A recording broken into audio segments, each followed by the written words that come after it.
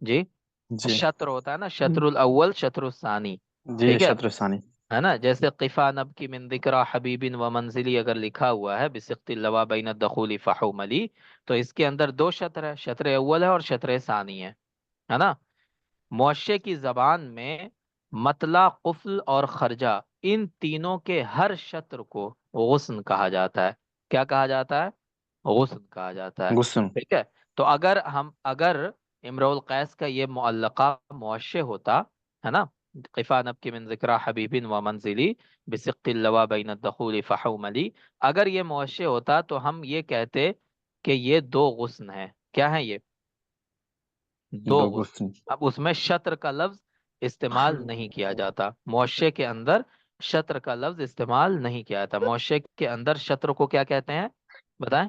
غصن کو غصن کہتے ہیں۔ لیکن کس کے شطر کو غصن کہتے ہیں؟ کس کے شطر کو؟ مطلب صرف مطلع، قفل اور خرجہ، ان تینوں کے شطر کو غصن کہتے ہیں، ٹھیک ہے۔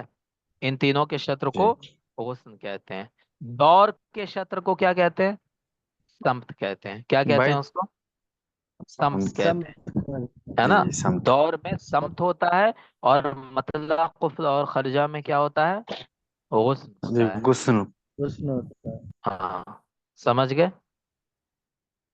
بس یہی ہے معاشے، ٹھیک ہے۔ جی چلیں، سمجھ اور میں آ گیا نا اور سب کو؟ مطلب کفل اور خرچہ ان کو بیت۔ ہاں، دور اور قفل یہ دونوں مل کر کے بیت بنتے ہیں، دور اور قفل مل کر کے بیت بنتا ہے، بیت۔ ٹھیک ہے۔ دیکھیں، مطلع، قفل، خرجہ یہ تینوں اپنا بھائی ہے، سمجھ گئے۔ اور بیچ میں دور جو آتا ہے نا، دور یہ سمجھنے کیا ہے، وہ بیویاں ہیں ان کی، ٹھیک ہے۔ تو قفل دور کے ساتھ مل کر کے ایک فیملی بن جاتا ہے، اور اس فیملی کو کیا کہتے ہیں؟ جی وہ غصن۔ بیت کہتے ہیں، بیت کہتے ہیں۔ بیت کہتے ہیں۔ دور اور جی قفل جی مل کر بیت کے بیت بیت، گھر بنتا ہے نا۔ بیت۔ فیملی مطلب کیا ہوا؟ گھر، ہے نا، اور بیت کا گھر۔ مطلب کیا ہوتا ہے؟ گھر، ٹھیک ہے۔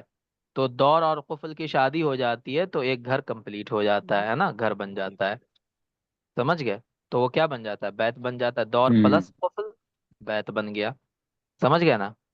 یہ ہوتا ہے، چلو۔ اور غصن ہوتا ہے تین معشہ کی قفل اور مطلب یہ کفل خرچہ میں، تینوں مل کر ہاں، مطلب کفل خرچہ مطلع، کے مطلب شطر قفل کو، اور قفل مطلب خرجہ، کفل مطلع، خرچہ کو قفل، خرجہ، ہے نا، خرچہ مطلع، کے ان قفل، تین خرجہ، ہاں، ان تینوں کے ہر شطر کو غصن کہا ہر جاتا ہے، شطر کو غصن کہتے ہیں جی۔ جی۔ مطلع، قفل، خرجہ، ان تینوں کے ہر شطر کو غصن کہتے ہیں، ہے نا۔ یعنی جو بھائی ہیں ان تینوں کے بچے کو کیا کہتے ہیں؟ غصن کہتے ہیں، ہے نا۔ غصن کہتے ہیں۔ ہاں، اور جو بیویاں ہیں، ہے نا، غصن مطلب بیویاں، غصن کے معنی ٹہنی ہوتا ہے، غصن شاخ، مطلب ڈال ٹہنی غصن۔ ڈالی ہوتا ہے، ہاں، ڈال، برانچ۔ جی، سمجھ گئے نا؟ جی بس سر یہی ہے، ٹھیک جی سر۔ چلیں اب آ جاتے ہیں علام النصر فی الاندلس کے اوپر۔ علام النصر میں سب سے پہلے دیکھیے ابن شہید کا نام ہے۔ ابن شہید کون ہے؟ مشہور ہے یہ، ان کا نام اکثر پوچھا جاتا ہے، جو اس طرح کے ایگزام ہوتے ہیں اس میں ان کا نام پوچھ لیتے ہیں۔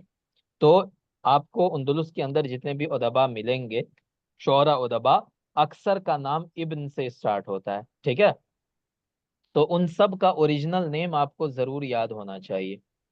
تو ان کی کنیت کیا ہے؟ ابو عامر، نام کیا ہے؟ احمد بن عبد الملک بن شہید، ہے نا۔ تو شہید کون ہے ان کے؟ بتائیں، شہید ابن شہید کے کون ہیں؟ لڑکے تو بیٹا سر ان کے دادا ہیں ان کے، دادا، ٹھیک ہے۔ دادا کی طرف دادو منسوب دادو کر جی۔ کے ان کو ابن شہید کہا جاتا ہے، ورنہ ان کا اصل نام کیا ہے؟ احمد ہے، احمد بن عبد۔ احمد۔ سمجھ گئے؟ ان کا نام کیا؟ احمد، لیکن ان کو دادا کی طرف منسوب کر کے ابن شہید کہا جاتا ہے، ٹھیک ہے۔ چلیں، عبد تو الملک پھر ان کا والد۔ عبد الملک ابا کا نام ہے نا، جی جی۔ ابا کا نام عبد الملک ہے، ٹھیک ہے۔ اب یہ پیدا ہوئے 382 میں، وفات ہوئی ہے 426 ہجری میں۔ ولد فی قرطبہ، یہ لوگ کہاں پیدا ہوئے یہ ضرور یاد رکھیں، میں نے شروع میں کہا تھا کہ ان لوگوں کا پیدائش، نام، ٹھیک ہے، کنیت، لقب، کہاں پیدا ہوا، کہاں مرا، یہ 5-6 چیزیں ضرور آپ کو یاد رہنی چاہیے۔ باقی کچھ یاد رہے نہ رہے، یہ 5 چیز ضرور یاد رہنا چاہیے، ٹھیک ہے۔ تو یہ قرطبہ میں پیدا ہوئے تھے اور قرطبہ میں ہی وفات ہوئی ان کی. وزیر و شاعر الاندلسی، ہے نا، یہ غلط ہے، اس کو چھوڑ دیجئے. کان ابوہ عبد الملک من وزراء الخلیفہ ہشام المؤید باللہ ومن ندباء الحاجب المنصور. ابھی اتنا ڈیپ آپ سے کوشچن میں نہیں پوچھا جائے گا. ان کے ابا کا نام عبد الملک تھا، جو خلیفہ ہشام کے وزیر تھے، ٹھیک ہے، اور منصور کے دوستوں میں سے تھے. منصور کون تھا؟ خلیفہ کا حاجب تھا. حاجب کیا ہوتا ہے میں نے آپ کو بتایا تھا. کسے کہتے ہیں حاجب؟ حاجب کسے کہتے ہیں بتائیں؟ حاجب کہتے ہیں جیسے پرسنل اسسٹنٹ ہوتا ہے، ٹھیک ہے. اگر کسی کو خلیفہ سے ملنا ہے تو پہلے حاجب کے پاس جانا پڑے گا کہ ہمیں ملنا ہے خلیفہ سے. اب حاجب جائے گا خلیفہ کے پاس، خلیفہ سے بولے گا کہ فلاں آدمی آپ سے ملنا چاہتا ہے. اگر خلیفہ اجازت دے گا تب حاجب اس کو خلیفہ کے پاس لے کر آئے گا. سمجھ گئے؟ تو حاجب جو ہے جی وہ، اس کا نام ہی حاجب اسی وجہ سے ہے کیونکہ وہ عوام اور خلیفہ کے درمیان حجاب ہے. سمجھ گئے؟ اس کے بغیر کوئی خلیفہ سے نہیں مل سکتا ہے. سمجھ گئے نا؟ جس کو آج کے زمانے میں پرسنل اسسٹنٹ کہہ لیں، ہے نا. Personal assistant. ہاں، تو اس طرح کا حاجب ہوتا تھا. حاجب کے پاس بہت مطلب پاور ہوتی تھی، ٹھیک ہے. جس طرح آج کل پرسنل اسسٹنٹ کے پاس پاور ہوتی ہے ویسے ہی پی حاجب کے پاس ہوتی تھی. پی سمجھ اگر گئے؟ وہ تھرو نہیں کرے گا تو کچھ نہیں ہوگا. ہاں، وہ اگر چاہ لے گا کہ تم کو خلیفہ سے نہیں ملنے دینا تو نہیں ملنے دے گا، چاہے تم کچھ بھی کر لو، جی جی. ہے نا. اس کے بنا خلیفہ کے پاس آپ پہنچ ہی نہیں سکتے. تو اب اس کو منائیے، اس کو خوش رکھیے، ٹھیک ہے، حاجب کو، تبھی آپ سر خلیفہ تک. ایک القمیص الاحمر تھا نا سر، ایک ابن عبد ربی. ہمارا مدرسہ میں. ہاں ہاں ہاں ہاں تو وہ، ہاں خلیفہ تک نہیں پہنچتا، کوئی میسج وغیرہ دیتا تو جی، پرسنل اسسٹنٹ تک ہی وہ ختم ہو جاتا، اسی لیے ہاں وہی شکایت دیا ہوتا تھا. ہے. ہاں وہی ہوتا ہی ہے. چلیں، آج بھی وہی ہوتا ہے. آپ کو ملنا ہے ڈی ایم صاحب سے تو ڈی ایم کا جو پرسنل اسسٹنٹ ہے اس کو پیسہ کھلائیے، پیسہ دیجیے تب وہ ملنے دے گا ڈی ایم سے، نہیں تو نہیں ملنے دے گا آپ کو. ہر جگہ وہی چل رہا ہے. چلیں، عرف ببلاغتہ و کرامہ، یہ اپنی بلاغت کی وجہ سے مشہور تھے. لہو شعر جید یجد فیہ ویہزل وان کان یغلب علی شعرہ الہزل. چھوڑیں اس کو. اب یہ امپورٹنٹ ہے. کان لہو من علم الطب نصیب وافر، یہ علم طب بھی جانتے تھے، ٹھیک ہے. ڈاکٹر نہیں تھے، طبیب نہیں تھے، اس بات کو ہمیشہ یاد رکھیے گا. اندلس میں ایک طبیب ہیں جن کا نام ہے ابن طفیل.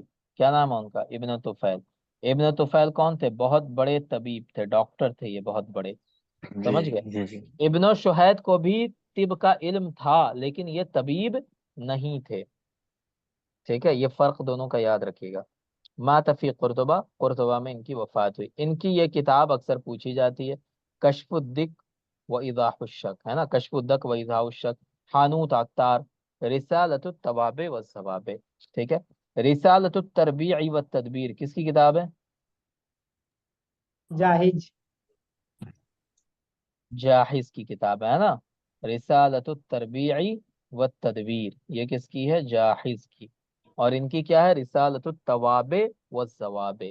بہت مشہور کتابیں ہیں اور کوشچن میں آتی ہیں، اسی لیے تینوں کتابوں کو اپنے ذہن میں رکھیے گا، ٹھیک ہے. کشف الدق و ایضاح الشک، حانوت عطار، اور رسالۃ التوابع والضوابع، ٹھیک ہے نا. تو بس یہی اتنا کافی ہے ابن شہید کے بارے میں. ایک تو ان کی کنیت، ان کا نام، کہاں پیدا ہوئے؟ قرطبہ میں. وفات کہاں ہوئی؟ قرطبہ میں، ٹھیک ہے نا. یہ چیز علم الطب ان کو آتی تھی، ہے نا، اور ان کی یہ کتابیں ہیں. اب آ جاتے ہیں ابن حزم کے اوپر. ابن حزم بہت بڑا نام ہے اندلس کے اندر، اور ایسے بھی 384 ہجری میں ان کی وہ پیدائش ہوئی ہے اور 456 ہجری میں مانے نہیں چلے گئے. کنیت کیا ہے؟ ابو محمد. نام کیا ہے ان کا؟ علی بن حزم. کیا نام ہے؟ علی بن حزم، ٹھیک ہے. کنیت ابو محمد، نام علی بن حزم. یہ بھی قرطبہ میں ہی پیدا ہوئے لیکن انتقال کہاں ہوا؟ منتلیشم میں. کہاں ہوا ہے؟ منتلیشم، ٹھیک ہے. قرطبہ میں پیدا ہوئے اور انتقال کہاں ہوا؟ منتلیشم. امام حافظ فقیہ ظاہری، امام بھی کہلاتے ہیں، حافظ بھی ہیں. حافظ سے مراد کیا ہوتا ہے بتائیں؟ سر یہ والا حافظ تو نہیں، لیکن وہ حافظ الحدیث ہے نا. حافظ حدیث. ہاں حافظ ہاں الحدیث کسے حافظ کہتے ہیں؟ الحدیث.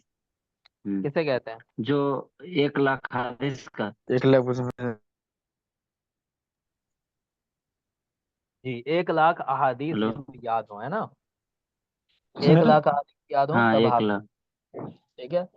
سر فقی بھی تھے. ہاں کیا کہہ رہے ہیں؟ منتلی وہ کہاں پہ موجود ہے سر؟ وہیں ہے وہیں، اندلس میں ہی. اندلس میں. ہاں اندلس میں ہی ہے. منطلس میں. ہاں.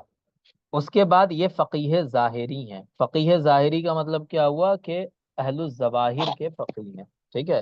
اہل الظواہر بعض لوگ انہیں کو اہل حدیث کہتے ہیں، کچھ اہل سلف کہتے ہیں، اہل الظواہر کہتے ہیں. سب تقریباً ایک ہی طرح کی چیزیں ہیں نا، ایک ہی طرح کے ہیں. تو یہ ظاہری فقیہ تھے ہے نا، ظواہر اہل الظواہر کے فقیہ تھے. يعد من اکبر علماء الاندلس و اکبر علماء الاسلام تصنیفا و تالیفا بعد صبری. یہ سیم لائن اٹھا کے کوشچن میں دیا جاتا ہے، یہ سیم لائن، اور پوچھا جاتا ہے کہ یہ کون ہے بتائیے. سمجھ گئے؟ تو اس کو یاد رکھیے گا. تبری کے بعد سب سے زیادہ تصنیف و تالیف کس کی ہے؟ ابن حزم کی ہے. سب سے زیادہ کتابیں کس نے لکھی ہیں تبری کے بعد؟ ابن حزم نے لکھی ہیں. سمجھ گئے؟ چلیں. عد من اوائل من قال بقرویت الارض. دیکھیں قرویت الارض کا مطلب کیا ہوتا ہے؟ آپ کو پتا ہے کہ ارتھ کے بارے میں لوگوں نے کہا کہ ارتھ کیسا ہے؟ گول ہے نا، زمین گول ہے، جی جس کے لیے جی گلوب بن گیا. ٹھیک ہے. گلوب بنا دیا گیا ہے نا. گلوب کیسا ہوتا ہے؟ گول ہوتا ہے. تو زمین کے گول ہونے کے بارے میں جن لوگوں نے کہا تھا اسٹارٹنگ میں، ان میں سے ایک ابن حزم بھی تھے. ابن حزم نے کا بھی ماننا تھا کہ زمین کیسی ہے؟ گول ہے. گول. ٹھیک ہے. تو یہ ان لوگوں میں سے ہیں جنہوں نے ابتدا میں زمین کو گول کہا تھا. چلیں. کانا وزیر سیاسی بنی امیہ. بنو امیہ کی جب حکومت تھی قرطبہ کے اندر تو یہ ان کے وزیر بھی تھے ہے نا. اب ان کی کتابیں دیکھ لیتے ہیں. محلہ بالآثار، الناسخ والمنسوخ، الفصل فی الملل والاہواء والنحو. یہ بھی بہت مشہور کتاب ہے نا. اس کے بعد جمہرۃ انصاب العرب، الاحکام فی اصول الاحکام. یہ تو ہے ہی. توق الحمامہ سب سے زیادہ مشہور ہے نا. توق الحمامہ. توق الحمامہ کے اندر انہوں نے کیا کیا ہے بتائیں؟ کسی کو پتا ہے یہ اس کے بارے میں؟ توق الحمامہ کے اندر لو ہاں اسٹوری. حب کا بیان. ہاں لو اسٹوری. حب کی کتنی قسمیں ہوتی ہیں، کیسی کیسی محبتیں ہوتی ہیں، اس سب کو بیان کیا توق الحمامہ کے اندر. چلیں. اخلاق والسیر فی مداوات النفوس، النبذۃ الکافی. اب اس میں دیکھیں جو مشہور کتابیں، ایک تو توق الحمامہ ہے، جمہرۃ انصاب العرب ہے، الفصل فی الملل ہے، الناسخ والمنسوخ ہے، محلہ بالآثار ہے. یہ سب کوشچن میں آ سکتے ہیں. ٹھیک ہے. ان کتابوں کے بارے میں پوچھا جا سکتا ہے. الاخلاق والسیر یہ اتنی زیادہ مشہور نہیں ہے. النبذۃ الکافیہ یہ سب اتنا نہیں پوچھا جائے گا. ٹھیک ہے.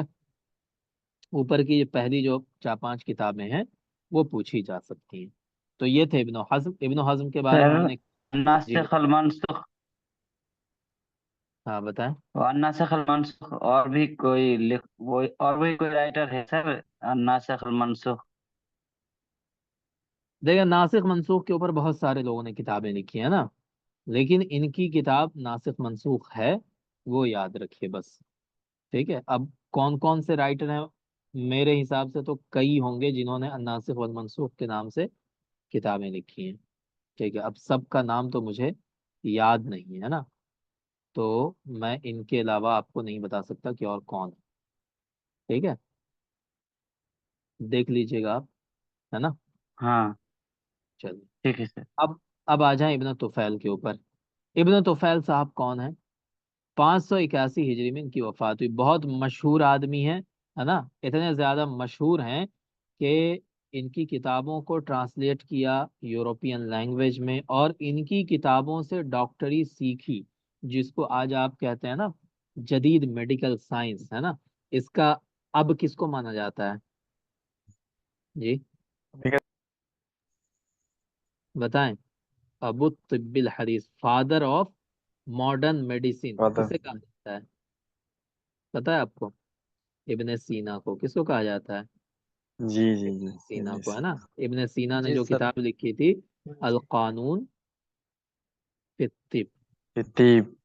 ہے نا؟ ان کی کتاب ہے القانون فی القانون فی الطب، الطب، ٹھیک ہے، ابن سینا کی۔ اسی کتاب ابھی کو، بھی پڑھایا جاتا ہے۔ جی، اسی کتاب کو ماڈرن جو میڈیکل سائنس ہے اس کا سب سے پہلی کتاب مانی جاتی ہے القانون فی الطب کو، ہے نا؟ اسی پہ ریسرچ کر کے اسی کو انگلش میں اور دوسرے یورپین لینگویجز میں ٹرانسلیٹ کر کے لوگوں نے ڈاکٹری سیکھی، ماڈرن میڈیسن جو ہے اس کو سیکھا ہے، ٹھیک ہے؟ تو یہ جو تھے ابن سینا کے کیا کہتے ہیں قریبی لوگوں میں سے کہہ لیں یا ان کے شاگردوں میں سے کہہ لیں ابن طفیل ہے، جنہوں نے ان سے فیض اٹھایا ہے ابن سینا سے، ہے نا؟ یہ ابن رشد کے ہم کیا کہتے ہیں ہم زمانہ تھے۔ اور آپ کو پتہ ہے کہ ابن رشد کون تھے ابن سینا کے؟ بتائیں، ابن رشد ابن سینا کے کون تھے؟ شاگرد تھے نا؟ چلیں، ان کی کنیت کیا؟ ابو بکر، نام ہے محمد بن عبد الملک، ہے نا؟ کیا نام؟ محمد بن عبد الملک۔ احمد بن عبد الملک کس کا نام تھا؟ ابن شہید ابن شہید کا۔ اور ان کا نام کیا؟ محمد بن عبد الملک، محمد بن عبد الملک۔ ٹھیک ہے؟ ہاں، اسی طرح نام یاد رکھنا پڑتا ہے۔ یہ غرناطہ میں پیدا ہوئے تھے۔ ابھی تک ہم نے جتنے لوگوں کو پڑھا وہ سب کہاں پیدا ہوئے تھے؟ قرطبہ میں، ہے نا؟ قرطبہ۔ ابن شہید بھی قرطبہ میں، ابن حزم بھی قرطبہ میں، اور ایک کس کو پڑھا ہے؟ ابن حزم ہے نا؟ دونوں ہی پڑھے قرطبہ سر۔ میں، ہاں، اور یہ غرناطہ میں سر تھے، ابن طفیل غرناطہ میں، ٹھیک ہے؟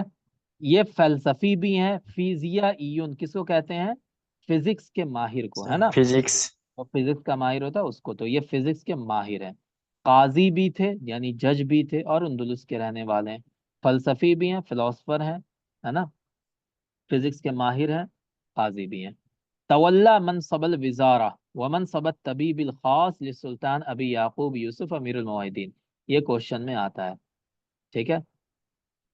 سلطان ابو یعقوب یوسف، ہے نا، جو موحدین کا امیر تھا، اس کے یہ پرسنل ڈاکٹر تھے، ٹھیک ہے؟ طبیب الخاص کس کو کہتے ہیں؟ پرسنل ڈاکٹر کو، ہے نا؟ تو اس کے سلطان کے یہ پرسنل ڈاکٹر تھے، اور اسی طرح منسٹر بھی رہے یہ، سمجھ گئے؟ کہ تو کس کے طبیب خاص تھے یہ؟ سلطان ابی یعقوب سلطان ابی یعقوب یوسف۔ جی۔ ابن رشد کے معاصر تھے اور اس کے دوست بھی تھے۔ ابن رشد بھی بہت بڑا فلسفی ہے نا؟ جس نے ابن غزالی کے جواب میں کتابیں لکھی تھی، ہے نا، امام غزالی رحمۃ اللہ علیہ کے، اور پھر امام غزالی رحمۃ اللہ نے اس کے جواب میں کتابیں لکھی، تو وہ چلتا رہا تھا دونوں کا۔ چلیں، وقد عرف عند الغرب باللاطینیہ ابو بصیر، آپ جب پڑھیں گے گوگل پہ سرچ کیجئے گا انگلش میں لکھ کے ابو بصیر، ہو از دا ابو بصیر، اس طرح کچھ لکھ کر کے سرچ کیجئے گا، تب آپ کو بہت سارے آرٹیکلز ملیں گے، ہے نا؟ یہ جو ہے نا ابن طفیل کو ویسٹرن کنٹریز میں ابو بصیر کے نام سے جانا جاتا ہے۔ کس کے نام سے؟ جی ابو بصیر کے نام مبشر۔ سے، ابو ہاں، ابو بصیر۔ بصیر، جی۔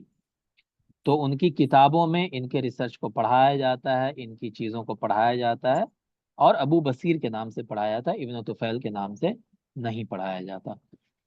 چلیں، وتوفی فی مراکش ودفن ہناک، ان کی وفات کہاں ہوئی؟ مراکش میں۔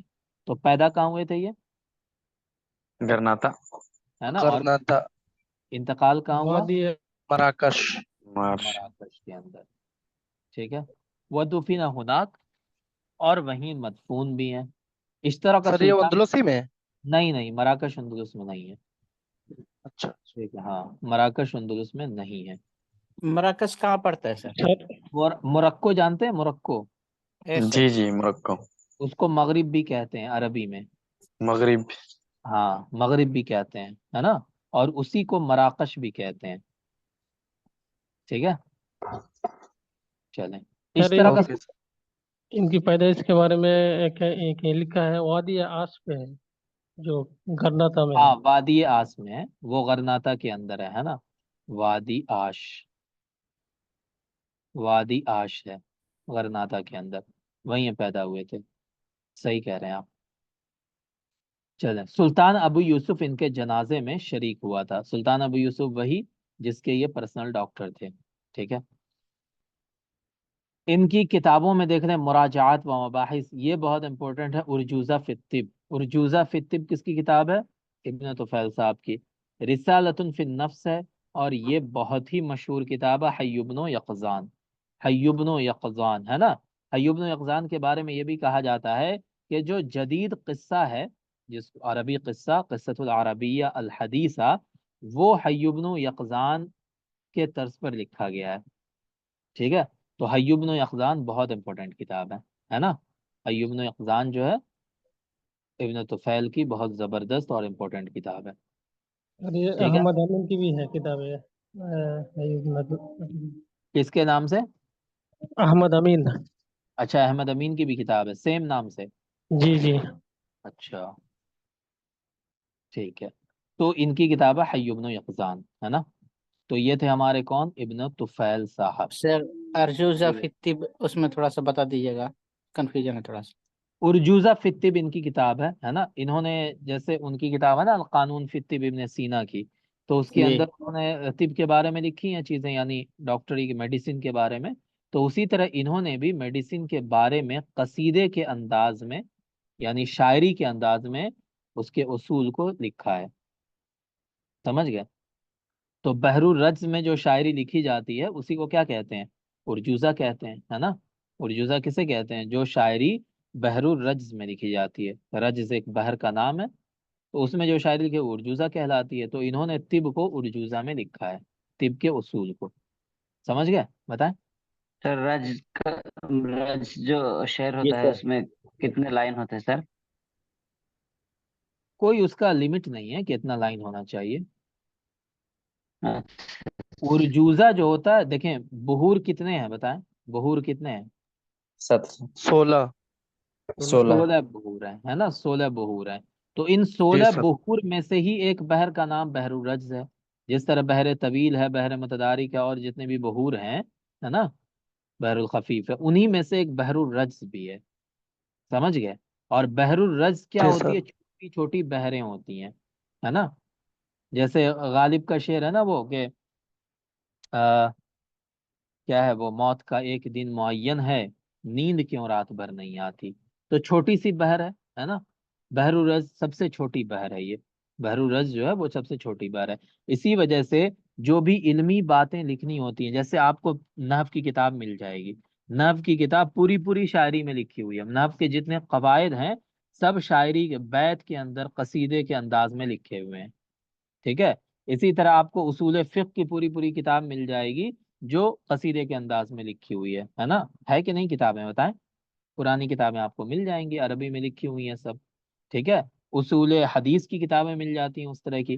تو وہ کتابیں کیوں لکھی جاتی تھیں؟ وہ لکھی جاتی تھی تاکہ اشعار یاد کرنا بچوں کے لیے آسان ہوتا ہے، تو وہ اس کو رٹ لیں گے، یاد کر لیں گے. تو اسی طرح انہوں نے طب کے اصول کو بحر الرجز میں لکھا ہے، شاعری کے انداز میں لکھا ہے. اور اس کے اندر جو بحر استعمال کی وہ کون سی بحر استعمال کی؟ رجز استعمال کیا. اسی وجہ سے رجز کے اندر جو شاعری لکھی جاتی ہے بحر الرجز میں، جس کو اردو میں دوہا جانتے ہیں نا، دوہا، جیسے کبیر کے دوہے ہیں، ہے نا، بہت کٹھن ہے ڈگر جی پن. سر، بنگلہ میں بھی اس کو دعا کہتے ہیں. ہاں، بنگلہ میں بھی دوہا کہتے ہیں. ٹھیک ہے. تو دوہا کیا ہوتا ہے؟ دوہا عام زبان میں، جس کو عام لوگ سمجھ سکیں، اس زبان میں کوئی نصیحت والی بات کہی جاتی ہے اس کے اندر، ہے نا. اور اس کی بحر چھوٹی چھوٹی ہوتی ہے، بہت لمبی لمبی بحر نہیں ہوتی ہے نا. اس کا لائن بہت چھوٹا چھوٹا ہوتا ہے دوہا کا. ہوتا ہے کہ نہیں بتائیں. تو اسی طرح ارجوزہ ہوتا ہے. سمجھے؟ جیسے ہم نے پڑھا تھا ابو تمام کو کتنے ارجوزے یاد تھے؟ 14,000. 14,000 ارجوزے یاد تھے، ہے نا. 14,000. 14 جی. 14 14. اللہ. ٹھیک ہے. تو اتنے ارجوزے اس کو یاد تھے. سمجھ گئے؟ تو ارجوزہ وہی. چلیں خیر، اب اتنا ڈیٹیل میں آپ سے تھوڑی پوچھا جائے گا، کتابوں کا نام یاد رکھیے بس کافی ہے. تو یہ ہم نے پڑھ لیا اندلس کے جتنے ادبا تھے ان کے بارے میں. ٹھیک ہے. تو آج یہیں تک رہنے دیتے ہیں، کل انشاءاللہ شعراء فی الاندلس کو ہم لوگ پڑھیں گے. ٹھیک ہے. جی سر. چلیں ٹھیک. السلام علیکم ورحمۃ اللہ وبرکاتہ. وعلیکم